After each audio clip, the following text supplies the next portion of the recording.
Thank you so much. All right. So 5 steps to go from chaos to connection and unlocking the #1 communication secret to end fights in your marriage. That's what I'm going to share today without waiting for him to change or passing the pain on to your kids. A truth no other coach, counselor, or therapist will tell you. So, just to know if you're in the right place, if you've landed here and should stay here, what I'm going to talk about is for ambitious wives, or if you're just in a committed relationship, same, who are wanting to create a better relationship and stop fighting. That gets to be a want. You're willing to look at what you can do right now, and you're open to a new path and a different way. And this is for you if you're ready to finally get a different result by thinking and acting different. Does this sound like you? Please answer in the chat. You have a lot of love for your husband? Not, this is not for you, but it just comes out the wrong way sometimes. And I also like to know if you ever try to explain something to your man. Notice that and make a mental note of this whenever you find yourself in this situation. And I also like to know if you send long text messages to your husband, thinking that if only he understood this one little thing, then everything would be great. Like that's the solution if you understood one little thing. Okay, this is not for you. If you want to wait for him to change or to do Y set X or XYZ, if that's your game plan and that's what you want to do, this is not for you. And this is not for you if you want to be right about your story. We'll get into what exactly that is. And this is not for you if you're not open to a new path and a different way. If you're not ready to try something new, i.e., look at your own ass, so to speak, to get the life and the love life that you deserve, you get to be willing, not able. So you're here, you're willing. Woohoo! Welcome. You're willing, but you feel stuck. Let's see if we can get that. There we go. So you're willing, but you feel stuck. And no matter how hard you try, it just doesn't work. You feel like you've tried everything and nothing works out, and you just don't know what to do. And you end up feeling completely powerless, like you have no control over the situation. I don't know if you're sitting in a window like that, but that's the situation that you've been in. And you sometimes feel like you have no control over your emotions or your mouth. Then this is for you. Stay tuned. And you dream of being able to speak your truth when needed in a loving, kind way. Some variation of that. You also dream of having a peaceful love life. And you want your relationship to flow with love, so your life is fulfilled emotionally. That's like your deep, underneath it all, that's your why. And that's what you're lacking. And you want to, maybe this is you, stop being so angry. That was me and some of my audience. You feel or think what I'm doing does not work. Deep down, if that's you, stay here with me. And you sometimes tell yourself that we cannot live together when he's so messy, or we cannot live together when he doesn't keep his appointment or his agreements, when whatever practical thing or thing that looks like reality that you're pointing to, you have a story and you tell yourself we cannot live together when ... Okay, so today we're going to change some of all these stories together. Whatever it is you're telling yourself, some variations of those things. But before we start, let's just go one step deeper. And I'm curious to know if you sometimes tell yourself this: I will never change, or this will never change. I know I had to, I did it again. That was like, felt so stuck. Do you deep down tell yourself that you're a failure at love? That was my story that made me just, so frustrating. That was like, it breaks my heart.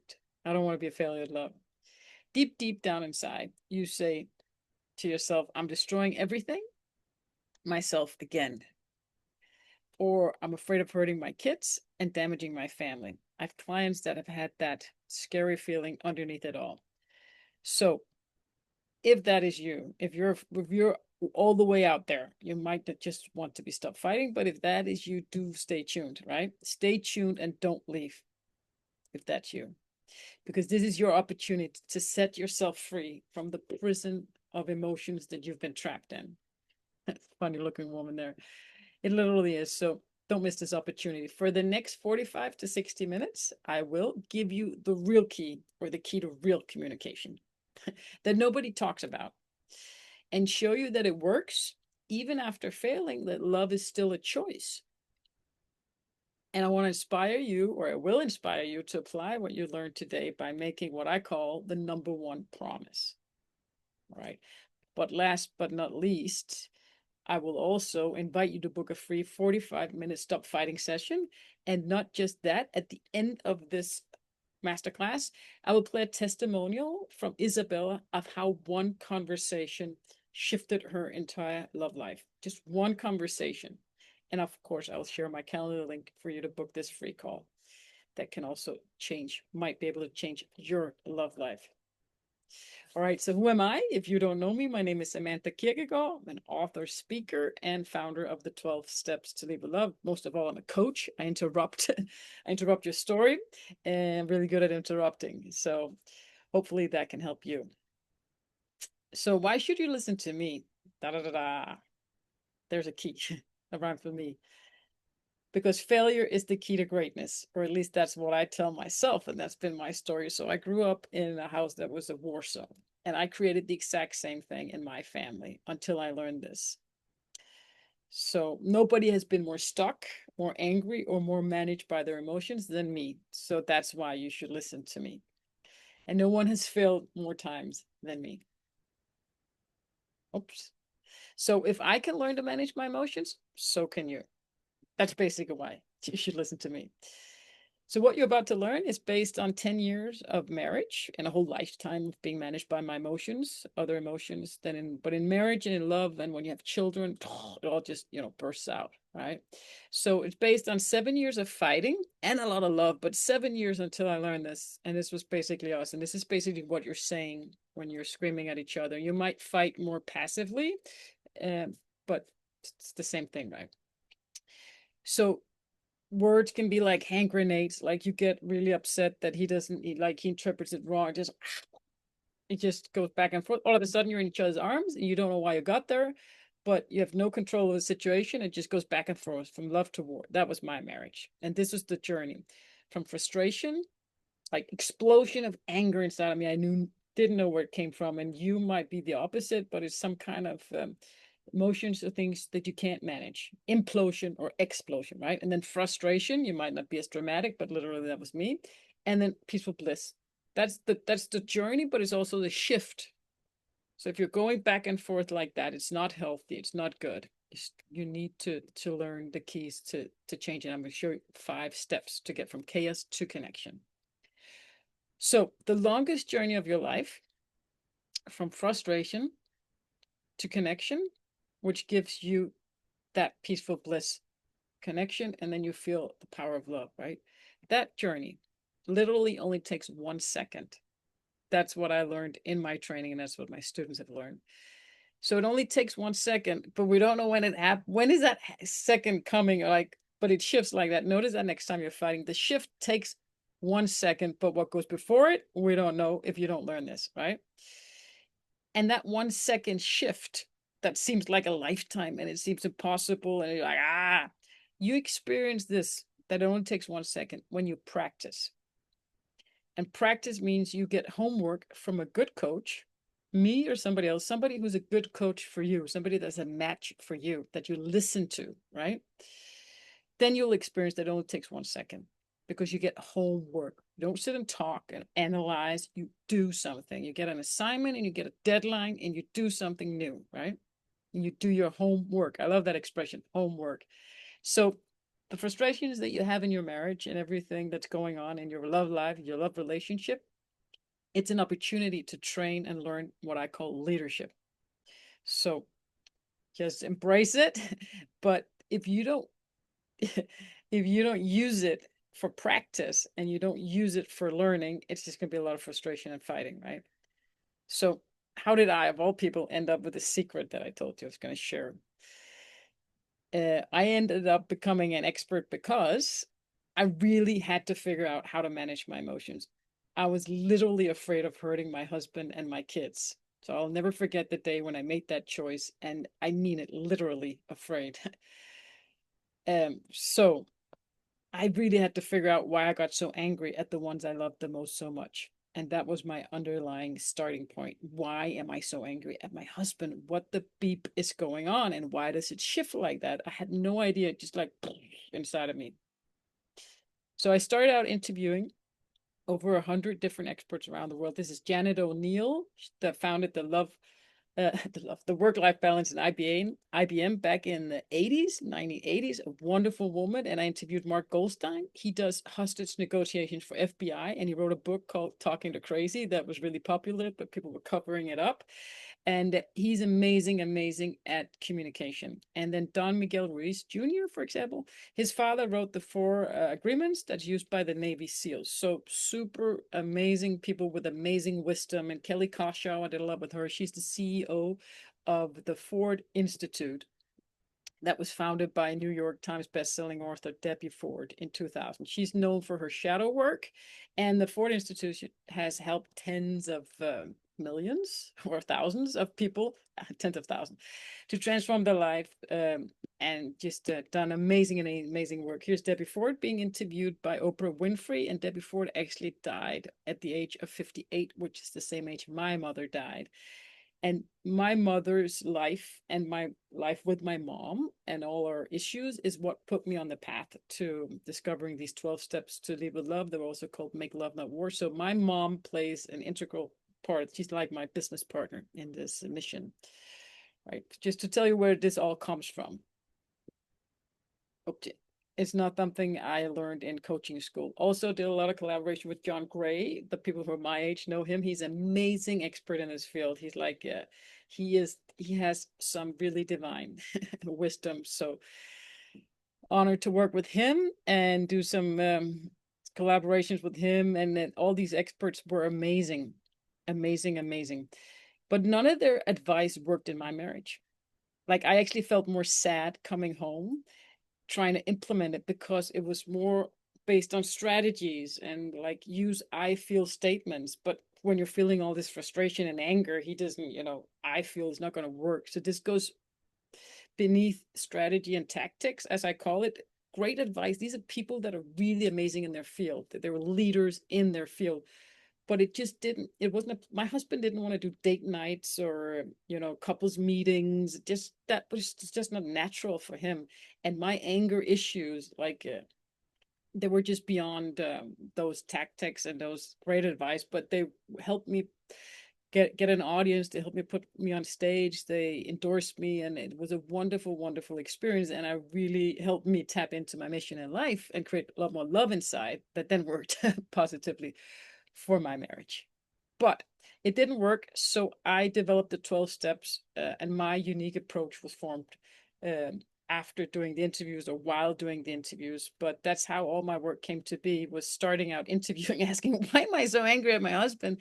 And because I was so honest about my anger issues and my frustration, people started contacting me and saying, I want you to learn how not scream at my husband and kids. I'm like, okay, I'm an expert at that. And it actually worked. And people had transformations like really, really fast because it's very action orientated and it's very different from what else is out there. So that's how the 12 steps to lead with love, or to make love not war, was created during my interview, and coming a deep, deep need to know what the beep is going on. Like, and I could practice it while I was in it and look at it and fail a million times and just take it from there. So it's really something that you practice. It works because you do your homework and you do something new, right? And you don't do something new if you don't enroll in some kind of program and you pay some money and you're committed, right? Otherwise, you're not going to do anything new, basically. Not a lot, at least. But when you do something new and when you do this, you get a new response. And I can still remember when I was able to manage my mouth and get that response that I wanted from my husband. Like, wow, this works. After a trillion times of failing and wishing I cut out my own tongue, you do get a new response when you start practicing this and implementing it. So This is more like it's not like normal therapy. I wouldn't call it therapy. I wouldn't call it couples counseling because I don't feel like talking about the past. That's not the future, right? And really, really important. Whether it's in therapy or it's at home with your husband or talking about the past is not the future. Your inner conversation is what determines your future. That's the future. The past, however you're, that's not your future, or that's not the future that you want, right? So let's start there. Okay, so I remember the day that I became the leader and not the follower of my emotions.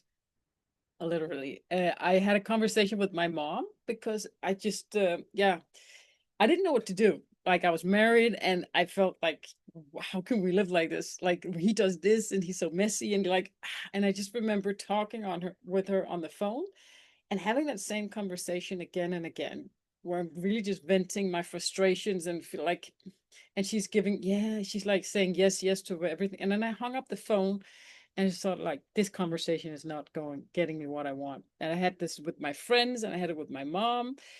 And I just decided right then and there to never ever say or think a negative thing about my husband because I realized that my way of getting help or getting over the situation that I felt like I don't know what to do. He leaves his shoes there, like, how can we, like, it's impossible. And then I would talk about it, but that doesn't help. And when I looked at it, most of my conversations were really negative, like not intentionally, but it was like nagging and inside my head to my friends, to like, so I just made that decision. And that decision, ladies and gentlemen, if you're watching, that decision is how you become the leader and not the follower of your emotions, is when you decide what's going to be inside your head or inside your mouth or outside your mouth, like what comes out of your mouth, also the thoughts inside. So that's what I call like the number one promise. And from that day on, and I did more than that. I also flipped the words around. So instead of saying you're so slow or thinking it, I'd say maybe I didn't start thinking it. So this is a bit of a hack, but it truly works because when you dig deeper, you find the root cause behind why you get triggered up by his slowness, for example. So I would say, honey, you're so efficient.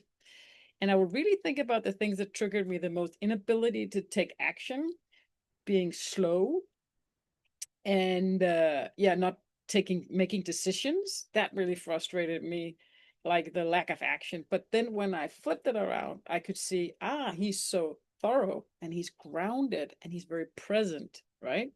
And I thought, gee, that's what I need in my life. That has nothing to do with him, but those are the traits and the qualities and the abilities that I lack. Him, husband or no husband, that's what I lack. And then I realized that's why God put him in front of me, right? So I started to flip these words around after deciding not to think or say anything negative. And I had to say something. She says, honey, you're so efficient, or honey, oh, you're so, and that kind of changing those words, just 3 words out of my vocabulary, and then being committed to the promise. Like I broke it and then I recommitted to the promise of not saying or thinking anything negative. That really changes everything. And that's how you lead.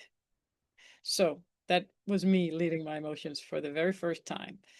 And that shifted everything around because then I became powerful instead of powerless. So that's the number one promise: to never say or think anything negative about your husband. Just try it out, give it a go, and recommit when you fail. Step number 12 in my 12 steps to lead with love is called fail and recommit, because then failure requires for you to be honest. Okay, I was actually indirectly blaming him.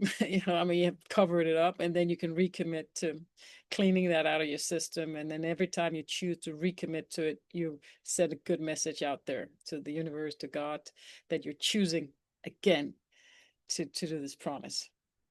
So let's see what this can do for you.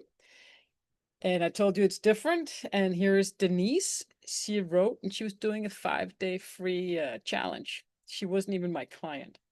I am 52 and I've been looking for this my whole life. It has allowed me such relief. I swear he's been listening to these recordings. He has been showing me in so many ways that he loves me. He tries to be cleaner. He talks so much nicer to me. And we have the most amazing, awesome talks. Even about feelings, like who doesn't want that? I remember one, that was my wet dream, like talk about emotions. When I heard couples that would lay it, I wish that was me, but and still no fight. I don't know what the F, but I'm just loving it while it lasts. It has given us time to have fun and see what we can have. Now we just have to make that choice daily. I just broke down and cried. It felt so good. And she was doing a 5-day free training that I did on Facebook. It wasn't even on Zoom. There was no interactions. There were some homework, and then she listened, right? And noticed that he changes. It's like he's been listening on, but he hadn't listened. She listened, and she got something new and something to do. So that's the secret. So this is a state of mind. Someone who booked a free call with me, a free session, and I found the email where she wrote to me how she felt before the session. I'm feeling quite desperate, anxious, and depressed. I'm extremely concerned about my anger issues. I feel like it will affect the kids. So this is before the call. It's been really hard emotionally. We argue a lot. We don't really have a lot of respect for each other, and I'm scared that we will break up when really and truly I would like to save this for all of us, especially for our boys. This is after the call over here on the right side, maybe. I can tell you that it works when they see that you are not fighting or getting angry, just trying to forget the negative and changing and becoming more positive. Then he will see how you have changed, and it will make him change too. So that's the bottom line here. This is leadership. You lead yourself. You don't tell him what to do, right? This is what I can teach you and show you. So again, see, even when we're in a good place, after speaking to Samantha, Maddie noticed that change in me and said to me, this is after the conversation we had, I don't know what you're doing, but keep doing it. So that's one conversation. And this was a while after, and they were in a good place because it turned around, right? And he just said, I don't know what you're doing, but keep doing it. And that's the key. Don't tell him what to do. Let me tell you what to do. And then you can get a great new response. And then that's just the way to do it, because you finally see that it's something that works, right? After trying so much and being so stuck. So what you'll learn today, stay tuned with me, the number one secret to communication and the 5 steps to go from chaos to connection, and why you must stop explaining and start leading instead. Whether you're explaining inside your head or you're explaining outside your mouth, that is really the destructive part of everything and the opposite of leading. You don't explain. The truth doesn't need any explanation. You should lead instead of explain. And a powerful mindset shift, which I believe is that homework or that promise. So when you follow the 5 steps that I'll show you today, this is what you'll be able to do. When you go through that roadmap, I'm going to show you, and we're going to go in depth with, you're going to be able to manage your emotions, stay grounded no matter what goes on around you, and show up as the loving mother, wife, and woman that you are. So these are like the outcomes of practicing this, following these steps and learning them. You will learn to manage your emotions. You might not be able to immediately, but this is the roadmap and the steps to manage your emotions that nobody else really talks about. So just to get your mind in the right place, imagine this. What if the way to get what you want is the opposite, the exact opposite of what you do? So you're walking this way and you stop. The wrong way. You do the opposite. Okay, I want to speak. You don't speak. I want to retrieve and not say anything. You say something. Whatever it is that your natural go-to, the way to get what you want is the opposite of what you normally do. Ayo, ayo. I tell my clients to write that all over and we go singing ayo, ayo, just to remember it. And what if you didn't have to wait for your husband to do something different? Like, how many of you have waited for him for something you wanted him to do that you thought was the solution and the answer, right? That's a bad strategy. And what if you don't have to? You can get what you want right now. What if that was true? Imagine that. And what if there's a valuable gift of learning in everything that, now I wrote trigger, but I usually say pisses you off about your husband. It's what I call the gift of learning. What if there really is, truly is a gift in everything that, he's so slow. What if that's a gold mine? What if every trigger was a gold mine? How rich would you be? I had so many triggers and I'm so rich because of them today. When you look at it another way and when you do something new. So what is this secret to communication? It's not how you communicate with him that matters. Doesn't matter what words you say or not say, except for the the hack of switching from slow to efficient, because it goes deeper. There's some training around this. If you don't realize why it triggers you that he's so slow, it's not going to help you to just say, oh honey, you're so efficient. But it's a hack that fuels you up because you cheat your own brain in a way. So it's not a long-term strategy to just exchange words, but when you work with it, that's the one hack that I found that worked for me. So underneath it all is not how you communicate with him that matters. That doesn't really matter what you're saying to him. It's how you communicate with yourself. That's what matters. So remember that. Connection and communication with your husband, it's not about how you actually communicate with him. It starts with how you communicate with yourself. And that is because it's not what you say that matters. It's how you feel when you say it. That's what he picks up, right? So of course there's things here that I can say tactically that are better. They're like, you want the outcome, you want to like, there's things you do, but when it comes to love relationships, childhood traumas and addictions, behavioral patterns, it's not enough, right? You gotta change the underlying emotion and motivation and reason for speaking, really. So you must learn to manage your emotions. That's what he picks up. And those are the determinations of everything that you get. That's all you send out, knowingly or unknowingly. If you don't learn to manage your emotions, they manage you. That's why you must learn to manage them. Otherwise, they'll manage you, right? And when insecurity is in the driver's seat, which it will be, because most of the time we're focused on what we don't want, you will drive off a cliff sooner or later. So manage your emotions.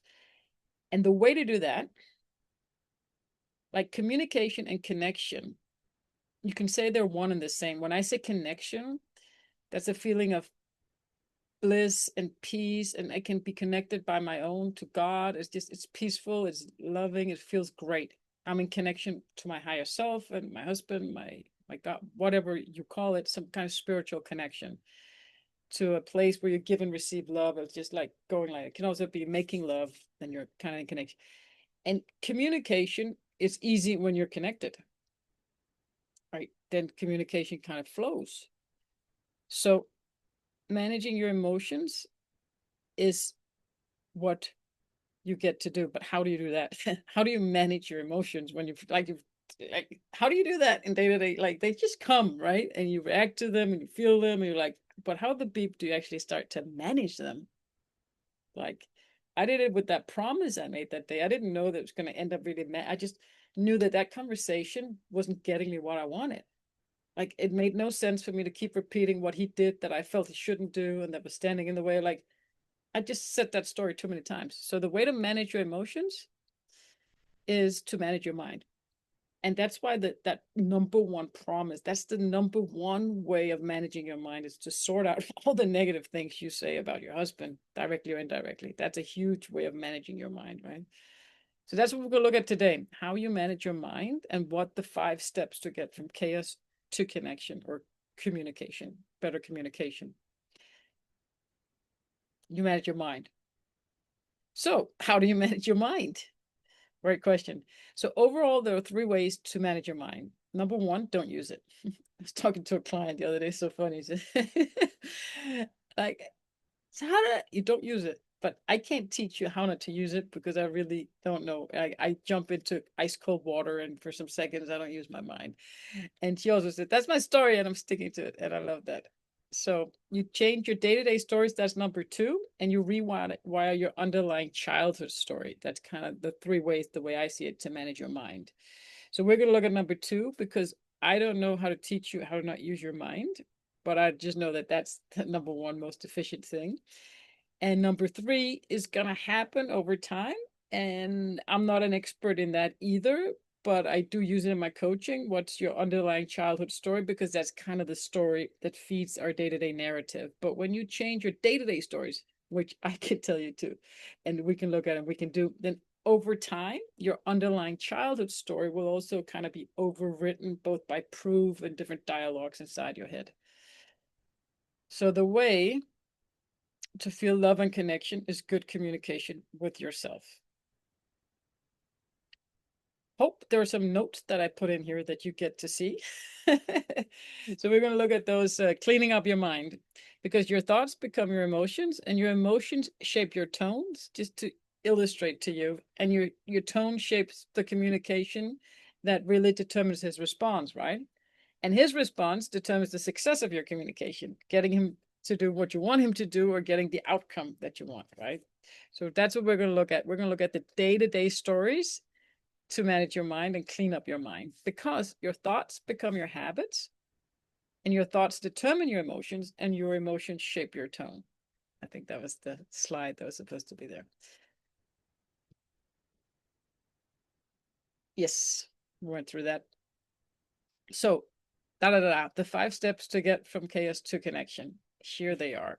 So it starts out with acknowledging in a day-to-day situation, when you're at home with you can acknowledge, okay, what I'm doing is not working. He's not happy. I'm not happy. The kids are not happy. It's not turning out the way I planned and wished for. So due to that, it's not working because I'm not getting the response that I want. A deeper acknowledgement is probably why you're here. It's that, okay, I have a problem. I need help. That's also an acknowledgement, right? So in day to day, it's not working. And then number 2, so the first step is that acknowledgement. Okay, I need help. It's not working. Number 2, what do I really want? What is it that I want? There's more to this than meets the eye, right? And then you manage your emotions to react in a way that actually gets you what you want. So you manage your emotions, but you need to know what you want, because that's the reason, that's the goal for managing your emotions, because then you can actually get what you want. And you manage your mind to manage your emotions. And you do that. Number 3, can also say it's step 1, but 3 on this chart. You admit your bad stories. Start out by admitting them to yourself, admitting them to me. You don't have to admit them to your husband, but you look at the story that you're telling, aka selling yourself. You start by revealing them, right? And then you stop them. You can't stop them if you're not conscious about them. And you may not be conscious about the fact that we have dialogues in our brain all the time. It's how we view the world. You can even say, and that's a story, that's just reality. That's story. Everything is a story. Everything is an interpretation that our brain attaches to something. And most of the time, we don't understand our emotions, but we make all these stories to try to understand them. And that's where it all goes wrong. Because just accept the fact that you don't know what's going on inside of you emotionally, and you'll never find out as such. You may discover things along the way, but you tell yourself all kinds of things to explain these emotions inside of us, especially women, right? So you admit them, and then you stop your stories and you tell a new story. This sounds so simple, but it's it's not that simple. But that's the road, right? 1, 2, 3, 4, 5. Acknowledgement. Okay, it's not working, but what is it that I want? Hey, what story am I telling myself? Okay, let me stop that story. Let me tell a new story. It could be instead of he's just taking advantage of me. He's not loving me. I invested all this time in this relationship. He's clearly not invested in. He's clearly not doing anything. He clearly doesn't love me. It could be, all right, I took a chance. I've done everything. I found a good man. He has great qualities. I know that. It's nobody's fault. Or like, see how the same thing can be told in many different ways. So step number 2, after you acknowledge you need help and what you're doing is not working, you get really clear on what you want. Really clear. Also, because you're leading yourself towards what you want, not what you don't want. Most of the time, we focus on what we don't want. When I start my sessions out, what do you want? Why is that important to you? And we go spend a whole hour on this, and we do that many times because that becomes your North Star. And most of the time, women will tell me what they don't want. See, then your insecurities in the driver's seat, right? You're steering towards what you don't want. So you get really clear on what you want. And then you admit your bad stories. So how do you start to do that? How do you acknowledge these day-to-day stories? Notice your emotions, and then notice the story that many times precedes it or it follows it. So if you're having a pity party, like I had plenty of those. Then you have a story after some kind of emotion, and then that fuels the whole, emotion. It prolongs it. But it could also be these beer bottles, and I'm picking them off the table. And then I'm like, every time I pick it up, I think, why the beep doesn't he like? So I'm making the story, and I may act nice the first 9 times when I pick up something, the socks, the beer bottles. But inside of my head, I have a story that it's annoying and why doesn't he do it? That is my story. And then sooner or later, I'm going to snap and lash out because I told myself that story while I was picking it up. So the story usually precedes lashing out, which is what I call bad behavior, right? But we don't need to get into that now. But just notice your emotions and also your actions and your stories before and after you lash out or you do something that you wish you didn't because it didn't get you, it got you the exact opposite of what you wanted, right? You wanted good communication, you got the opposite, right? And then you notice your reoccurring thoughts and inner dialogues. Because we always attach a story to an emotion because our brain is trying to help us and explain to us, but it's not helping us. So this is really briefly how you admit your bad stories. And then you stop your story, and you have to admit it before you can stop it, and you have to stop the story before you can tell a new story. This is how you lead yourself to what you want. You stop the story, you tell a new story. So how do you stop your story? Well, you do it first of all because you can't tell a new one unless you do it, right? That's how you manage your mind. You stop stories. That's how you manage your mind. How do you stop the story? So stories go on all the time. So basically you stop thinking, right? Stop speaking, stop thinking. That's the number one advice. But realizing and owning the fact that you're the one telling that story. So you may have a story that's reality, and the kids need to go up to bed on time to have a good. They need to go to bed on time because they need to be at school at the time, and they need to have a good day at school. And all the stories and all the reality things you're saying, you're telling that story. Nobody else is telling your story. You're selling it and you're telling it to yourself. And most of the times, your stories are excuses for your own bad behavior. And that may be hard to see right now, but just to give you a little insight, because the truth needs no explanation. So you're the one telling the story, and you may not have perceived it as such. So that's part one of how to stop your story. Tell yourself the story that you're telling the story. It's up to you to say that to yourself, right? I can say it, but if you don't buy it, it doesn't work, right? And then number two, stop needing to be right about it. So a story is we want to be right about is like peeing in our pants, which I get some relief, right? Notice how many stories you want to be right about, and you think you're actually solving something and you're explaining yourself. And because if you just only knew what you went through, yada yada yada, right? Why do you need to be right about it? Think about that. You didn't need to be right about it if you weren't defending something, but that's a longer dialogue here. Just give up the need to be right, whatever story it is. If it's a bad story, right? It could also be in other areas of your life. And think about why you so desperately need to be right about it. That's how you stop your story. Now share with me in the chat and then replay in email what stories are you telling yourself. Share with me or write it down and take a look at that. And are they good stories or bad stories? Are they serving you? And then ask yourself this question afterward. Do you want to be right about your story? Or do you want to get to connection? You can't have both. You can either be right about your story or you can be in connection.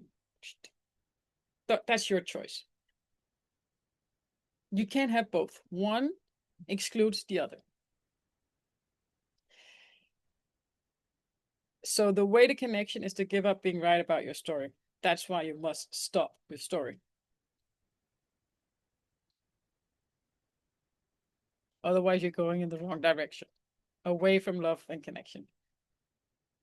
You're selling it to yourself, nobody else. There are many truths you can pick up to argue your case, just like a lawyer does to the judge. So a judge can actually look at what the lawyer presents, at least in Denmark. Those are the rules, right?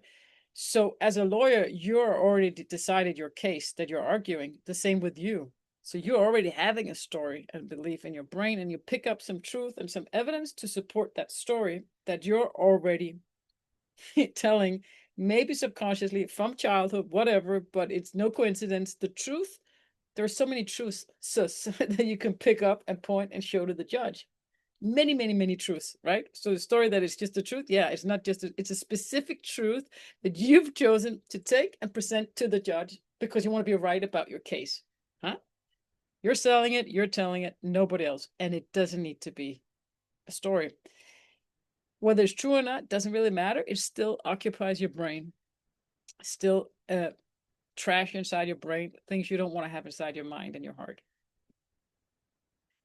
All right, so let's assume you're able to stop your story, because we are somewhere along the line we can stop it, right? Whatever it is, start with a smaller story that's easier to stop. Then how do you tell a new story? Or how do you course correct when you're going down? Like, I remember I had a story when I was doing the dishes, and I would get all, and I would start crying while I was doing the dishes. Crazy thing, right? And then I remembered someone on YouTube who said, "Stop hosting your own pity party." And I'd heard that, I don't know, a few days ago. And I was doing the dishes, and my stories were getting wired up, my pity party. And then I remembered that sentence, and I just started laughing.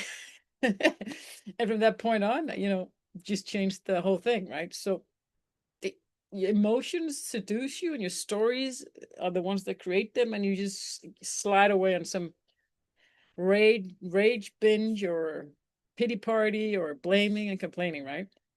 So you ask better questions, and you make the number one promise. That's how you tell a new story. Asking better questions and make the number one promise to never say or think anything negative again. That provides place and space for a new story. Those are the most efficient ways to tell a new story, in my opinion. So asking better questions. Generally, okay, these are great questions when you're, okay, what's actually going on here? Sometimes we can't, when we're in the situation. What do I really want right now, truly? Those are great questions if we're able to ask them while we're in the middle of married life and we're arguing. So this is what I tell my clients, also for coaching executives and leadership and business and everything creation. The number one course correcting question is, okay, what can I do right now? Ask that question. What can I do right now? Oh, without blaming, complaining, or hosting a huge pity party. That's the dialogue that is most fruitful for you to have in your head.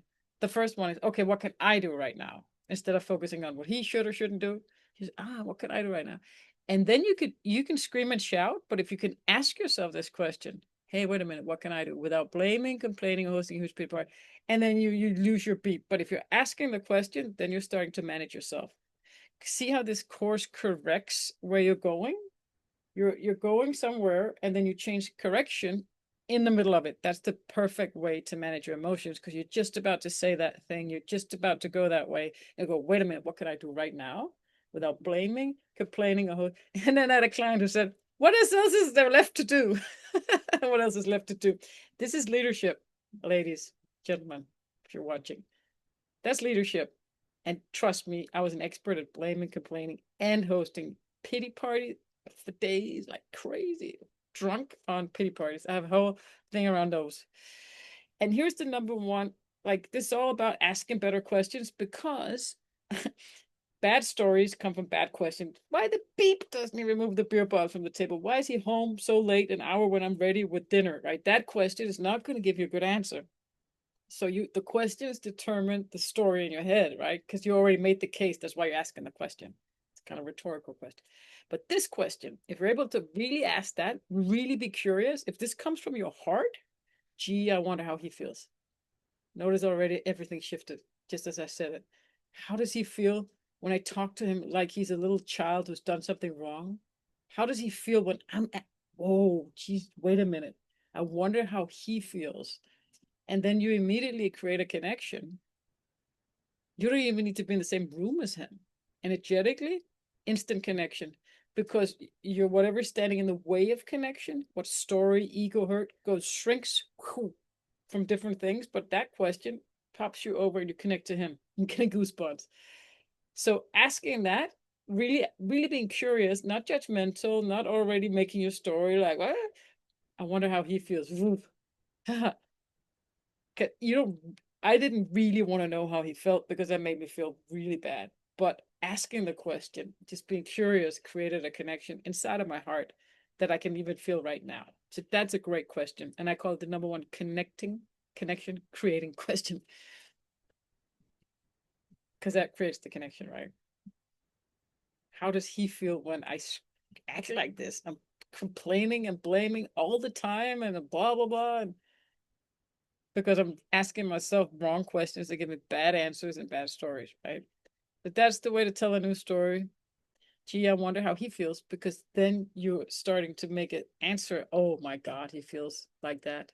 And then you start to see your own ass, as I call it, right? And usually when we see our own ass, we want to look away immediately because it's so painful. Like I used to say, it's like you can't turn your head 180 degrees. And when you're finally, and I was finally able to after all this practicing leadership training and like, oh, you're finally able to turn your head and you look down, you stare at your own big white ass. It's terrible, terrible view. But the longer you're able to look at it without looking away and coming with explanation and blaming, and the longer you can look at your own big ass, the greater you're going to feel, the more freedom you're going to have, and the more love and joy in your life. And it's a great analogy because that's what it feels like. And you look away, you don't, it feels uncomfortable. But don't get used to your own big white ass. It's great. We all have it. It's just, it's behind us, so we don't see it. Get comfortable looking at that.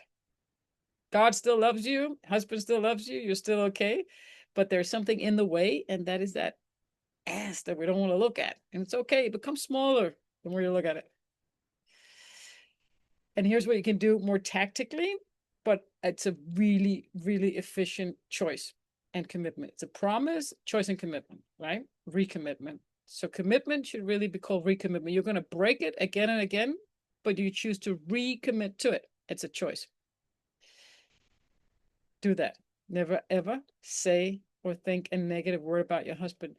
Look at it like this, ladies. You chose him, man. Like, what does it tell anyone about you if you talk bad about him? You're the one who's supposed to be cheering him up. You chose him. There's potential in him.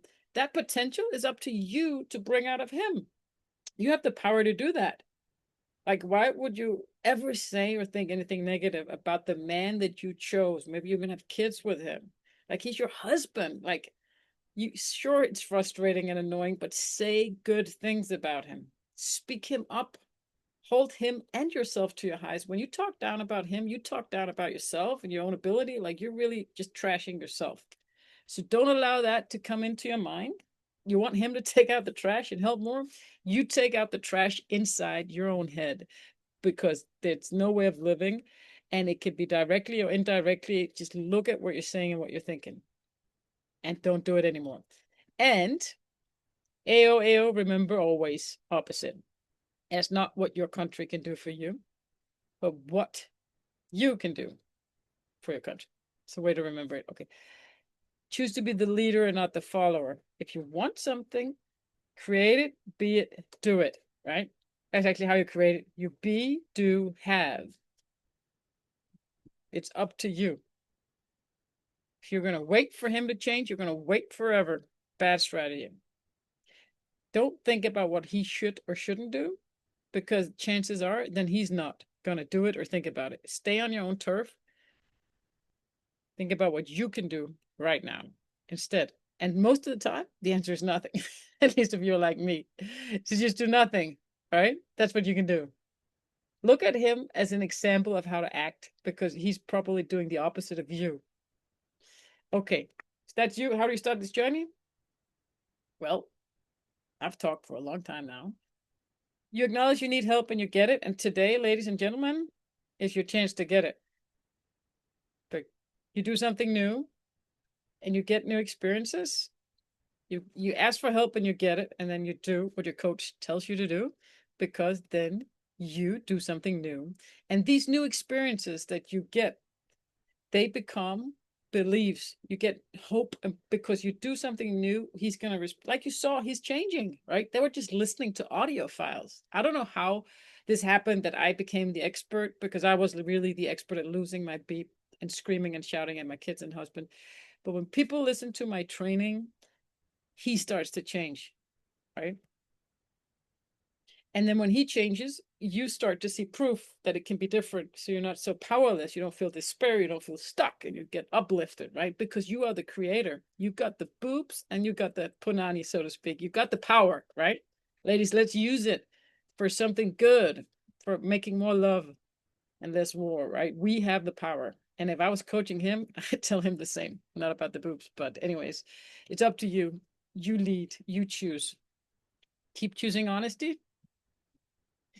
How do I really feel? What story am I telling myself? And what do I really want? Do I want to be right about my story, or do I want to get to connection? Let's see what else. All right. Okay. Let me play this testimonial here. Let me say that. Continue with that, because one conversation I did have had made me think, think about the whole thing differently, think about, have a solution actually, think, you know, how can I change? How can I control my emotions? How can I see things differently so that slowly he can hopefully see that, and things can change for both of us. So I truly and really recommend Lead with Love. It's been an eye opener for me, and I hope it is for all you women out there. And I just want to say thank you very much, because after so long, I think I found something that's really going to help me. So thank you. Have a lovely day. Bye, guys. So I literally just had one conversation with her, and it was in a cafe with background noise. And I actually thought to myself, okay, God, I cannot help this woman. Twins, so many difficulties, small twins, and they're like, wow. I don't know what happened or what I said or did, but that was after one conversation. She's saying that it's a longer testimony. I cut it out. She's underlying that one conversation. So, not saying it can happen to everybody, but here's my link. Reach out and touch me, so to speak, and book a call so we see what we can do for you. Because what's the cost of not doing it? There's no cost of a free call, right? This is free. But if you don't do it, the cost is years of fighting, trauma, PTSD. I know I have that. I know I brought that to my kids. It goes right into their system, right? A bad role model. You don't want to be a bad role model and pass it on to your children. That's just the facts of it.